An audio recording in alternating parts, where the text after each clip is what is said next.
Today, we're going to unpack the epic three-decade story of modern globalization. I mean, it's a heck of a story. It's got everything. An explosive beginning right after the Cold War, a painful reckoning, and now a total reinvention of the world economy. So where do we even begin? You know, when you hear this quote, it sounds like it could have been written yesterday, right? It's basically a description of an Amazon Prime paradise. But the crazy part is, the famous economist John Maynard Keynes was writing about the world way back in 1914. He was describing a previous golden age of global connection, an age that, well, ended abruptly and very, very violently. That's a powerful idea to keep in the back of your mind as we go through this. Okay, so let's set the scene. It's the 1990s. The Berlin Wall is rubble, and this incredible wave of optimism is just washing over the entire globe.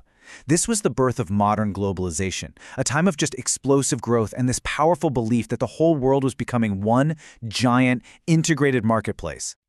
To really get a feel for the sheer speed of this change, just look at this number.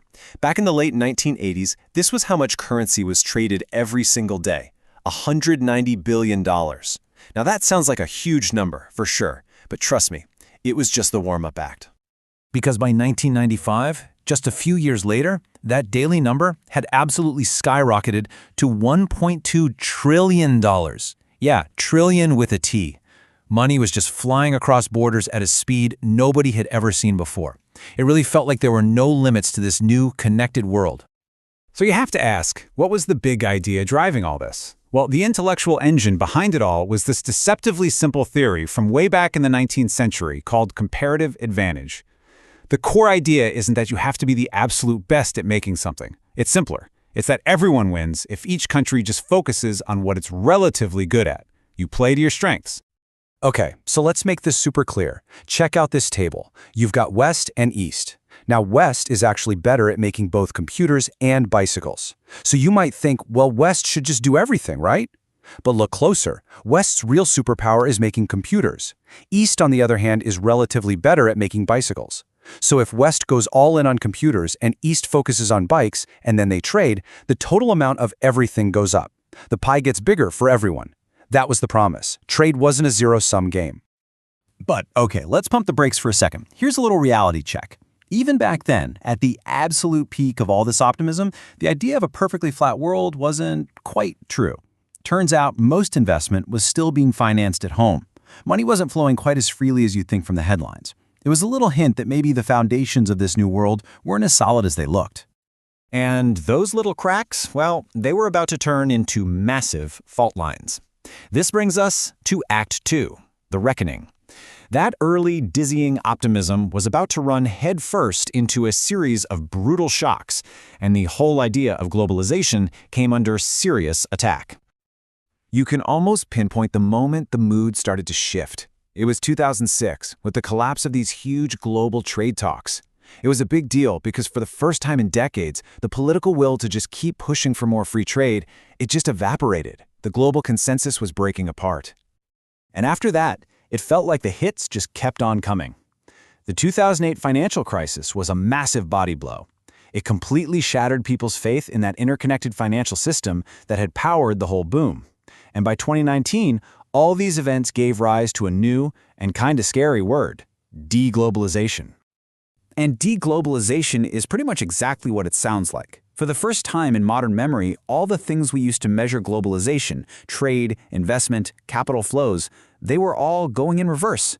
Everything that had been going up, up, up was suddenly going down. The world was starting to pull apart. And of course, these economic problems didn't just stay on spreadsheets. They fueled a powerful political backlash. People who felt totally left behind by all these rapid changes started to get very, very loud. And this wasn't just happening in one or two countries. This anger was global. And this is where that parallel from the very beginning becomes really chilling. Remember that vibrant, super-connected world from 1914 that Keynes was talking about? Well, all this talk of deglobalization brought that memory rushing right back. That world, It ended in war. The first great age of globalization didn't just fade away. It was destroyed.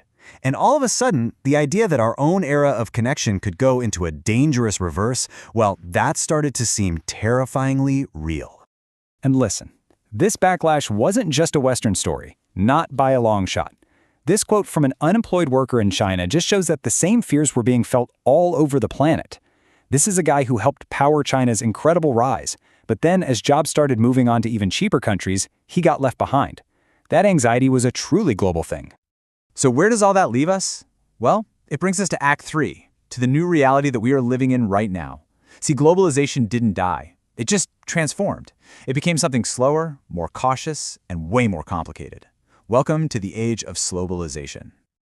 So what on earth is slowbalization? Basically, it's the idea that the explosive growth period is over. Trade and investment, they aren't expanding faster than the global economy anymore. So the world's still connected, definitely, but the pace has slowed to a crawl. The high-speed train has become a local commuter. And this chart, this picture tells the whole story. Just look at the contrast. You've got that steep, rapid climb during the boom years, and then after the financial crisis, it just flatlines. The engine didn't shut off completely, but it was throttled way, way back.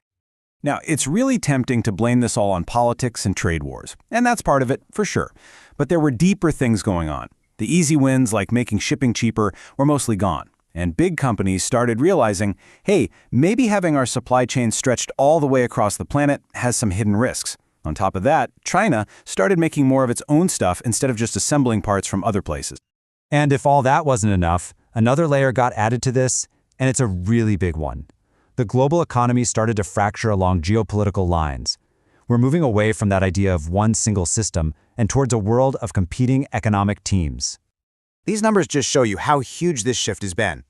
At the end of the Cold War, the world's non-democratic nations were a pretty small slice of the global economy. Today, their share of global GDP has more than doubled. Their share of the world's biggest companies has jumped from just 3% to 30%. This isn't a small adjustment, it's a fundamental rebalancing of global power. And this visual just hammers the point home. The autocratic world now makes up over a third of the entire global economy. The West is no longer the only game in town, not even close. We are living in a bipolar economic world, and that's a reality that would have been totally unthinkable back in the 90s. So this is where our story leaves us for now. I think what it shows is that globalization was never some unstoppable force of nature. It was always a man-made system, a fragile one that's constantly being reshaped. We started with that parallel to the first golden age, an interconnected world that ended in the catastrophe of World War I. And today, we find ourselves in another era where the global system is fracturing into rival camps. It leaves us with a really unsettling question. As our world divides again, can we avoid repeating the mistakes of the past?